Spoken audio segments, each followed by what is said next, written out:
ዜጎች ተነስተው ሲስተማቸውን በአግባቡ ወሰዱ ትላልቅ ልጆች ናቸው ማለት ነው። አሁን እነዚህን ሪኮግናይዝ የምታደርግልን እንቁ መሪ እጠራላችኋለሁ። ትጋብዙኛላችሁ። ነቢያ ሱልጣንን ወደ መድረክ ትጋብዙኛላችሁ። ነቢያ ሱልጣን እንቁና ድንቃ ነቢያ ሱልጣንን ወደ መድረክ ትጋብዙኛላችሁ።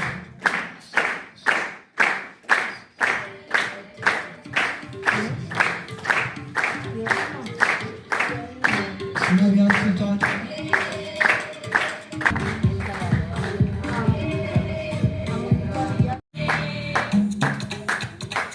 ሀሊመት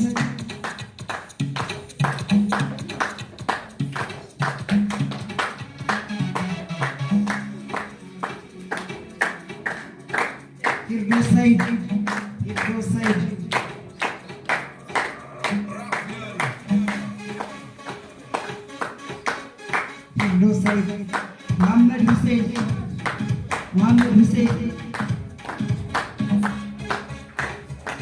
መሐመድ ሁሴን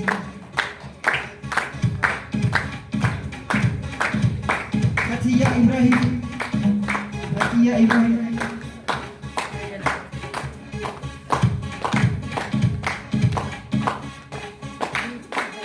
አውለት አደም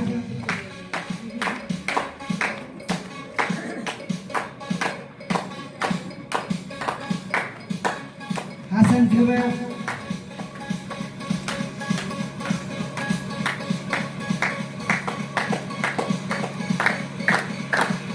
ነሲማ መሐመድ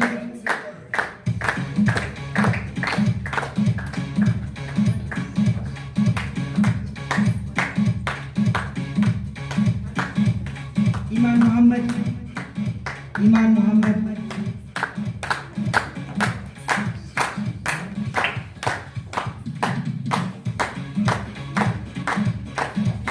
አያት ሁሴን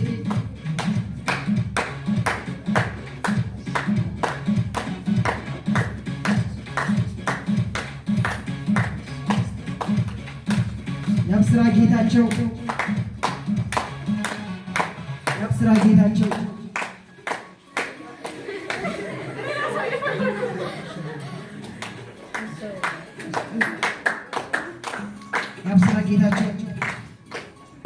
ፊርዶስ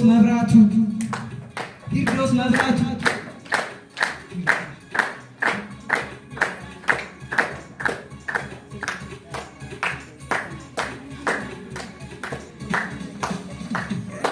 አንድ የድሬዋ መሪ ጋር ፕሮግራም ይኖረን ነው ማለት ነው።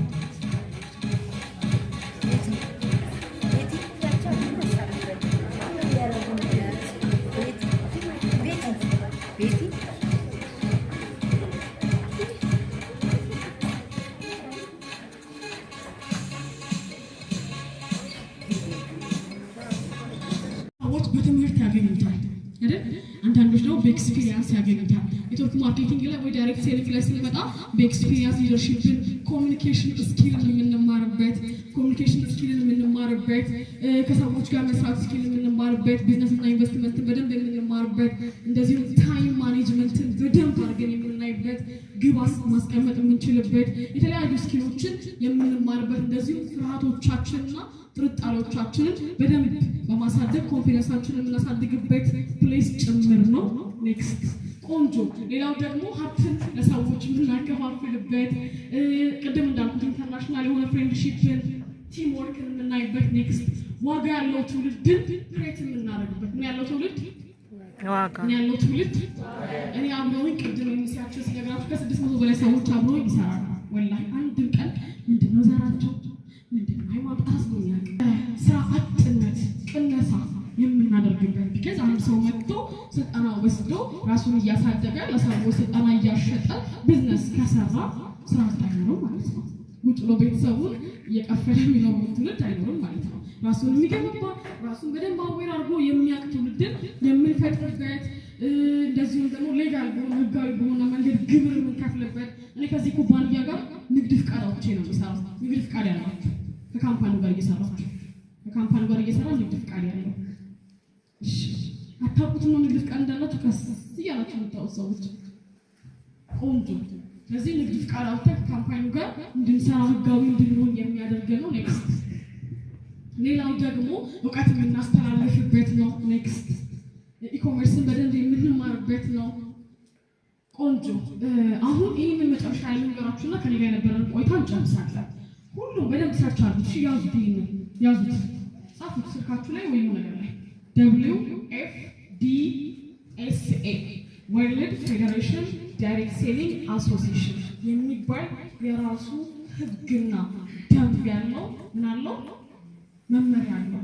ዳይሬክት ሴሊንግ ኢንዱስትሪ የተግባባን ነው አይደል? የተግባባን ነው ማወራው ነገር የተግባባን ነው። ልክ እንደ ፊፋ ለምሳሌ አንድ የኳስ ኢንዱስትሪ እኔ እንትን ቲም ነኝና 11 አልፈልግም 15 ነው ማድረግ ማለት ይችላል አይችልም። ለምን የሚመራው ነው ኳስ ነው። ልክ እንደዛው ዳይሬክት ሴሊንግ የሚመራበት የራሱ የሆነ ህግና ደንብ አለው። ወርልድ ፌዴሬሽን ዳይሬክት ሴሊንግ አሶሲዬሽን የሚል ትልቅ የሆነ የሚመራበት ኢንዱስትሪ ያለው ማለት ነው። ስለዚህ በቀጣይነት ተምረን በደንብ ያላችሁበት አሁን ያወራነው በጣም ጥቂት ነው። እሺ ዳውን ደግሞ ደስ የሚለው እጃችን ላይ ባለው ስልክ ምንፈልገውን ነገር ማወቅ ምንፈልገውን ሰርች ማድረግ እንችላለን። አሁን ደግሞ ዘመኑ ጉድ የሚያስብል ነገር መጥቷል። ምንም ይባል ቻትጂፒቲ ከሁሉም ሰው ቻትጂፒቲ ደበረኝ ይላል። ገብተዋል። ምን ላድርግ እንባይ መጣ። አሁን ልምድ ሆኗል። ሁሉም ሰው ከአይ ጋር ኮሚኒኬት ማድረግ ሞር ደግሞ ከዛ ይልቅ ደግሞ ስለተጋበዛችሁበት ኢንዱስትሪ በደንብ እንድትረዱ ሪከመንድ አደርጋችኋለሁ። ከኔ ጋር ቆንጆ ቆይታ ነበረን ብዬ አስባለሁ። መድረኩን ቅጥቅጥ እያደረገ ያለውን መሪ ሞቅ ደመቅ ሸብረቅ አድርገን ወደዚህ ጋብዘዋለን።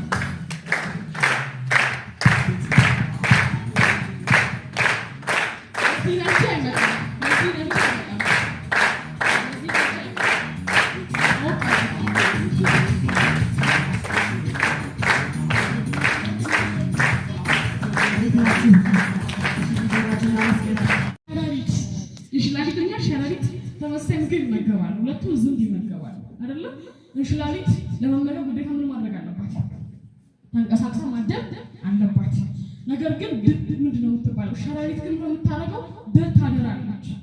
እዛ ድሩን ምን ይሰበስብላታል? የትኛውንም የሚበር እንስሳትን ይዞ ይጠብቃታል። ከዛ ዘና ብላ ስትመጣ ትበላለች። ገብቶቻል ማወራው ነገር እና አሁን የስለ ድር አይደለም ማወራው። ስለ ድር ስለ ሻይትና ስለ እንትን ሳይሆን የምንሰራው ስራ የምርም አንዴ ድር አድርገን አንዴ ከኛ የሚጠበቀው ነገር እንዲህ አድርገን ሰርተን ለልጆቻችን የሚተርፍ ነው። ነገም ደግሞ አንድ ብሎ የሚጀምሩት ታዝ ነው። ግልጽ ነው አይደል? ዳይሬክት ሴሊንግ ደግሞ አንዴ በማድራት ኮንቲኒየስሊ ገቢ ማግኘት የምንችልበት ነው። ኔክስት ቆንጆ። ሌላው ደግሞ ምንድን ነው የሚሰጠው? ሰዎችን በደንብ ይጋብዛል። መማር ማስተማርን በደንብ ያደርጋል። ከቤታችን መስራት እንችላለን። ቀድም ያወራሁት ኔክስት ቆንጆ። አሁን በደንብ ነው ዳይሬክት ሴሊንግ ከቢዝነስ ባሻገር ከሚሰጠን ፐርሰናል ዴቨሎፕመንት ማዕከል የመጀመሪያው ህይወታችንን በደንብ መቀየር የምንችልበት ትምህርት ቤት ነው። ኔትወርክ ማርኬቲንግ ላይ ሰዎች ብዙ ጊዜ ቢዝነስ ስኩል ነው ይላሉ። ለእኔ ግን ላይፍ ስኩል ነው። የተግባባን ነው አይደል? ራሴን እያሳደግኩኝ አት ሴም ታይም ገቢ የማገኝበት ፕሌስን ጭምር ነው። አቱዴ ለምሳሌ ማለት ነው የምን አይደለም። እሺ ለምሳሌ ያክል የሳምሰንግ ካምፓኒ ባለቤት ነኝ እና እኔ ስልኩን 5000 ብር እሸጠዋለሁ ለሱ እና እሱ ደግሞ ይመስላል ብሎ አይደል? አስመጪ ነገር ነው። ቀይቶች ወጥና የሚወጣ ይመስላችኋል? ከዛ ከቦታው ይመስላችኋል? የያዝነውን ስልክ የገዛንበት ሜትድ ማለት ነው። ስለዚህ አሁን የምናየው ዘልማድንም ፕላስ ደግሞ ቀጥተኛ ሽያጭን የምናያለን። ከዛ በፊት ስልክ የሚለው ይመለስ ማለት ነው። እሺ ቆንጆ። ምንድን ነው ስልክ 16 ስንት ነው የገዛሁት? 24000። ስለዚህ አሁን ያው ዳይሬክት ሴሊንግ ላይ ብዙ ነገሮች ይሸጣሉ። ስለ ዳይሬክት ሴሊንግ ነው የማወራችሁ። በስፋት ደግሞ እነሱ ሸኝተን እናወራለን። ከዛ በፊት ግን ይሄ A16 ስልክ ነው የተገዛው 24000 ብር ነው ብሏል። ይሄ A16 ማነው ስልክ? አሚር። እሺ አሚር ጋር ስልኩ ለመድረስ ቀጥታ አልመጣም አይደል? ኩባንያው ለላኪ ሰጥቶ ላኪው ላስመጪ፣ ከዛ አከፋፋይ፣ ከዛ ስልክ ቤት እያለ ነው ከስተመር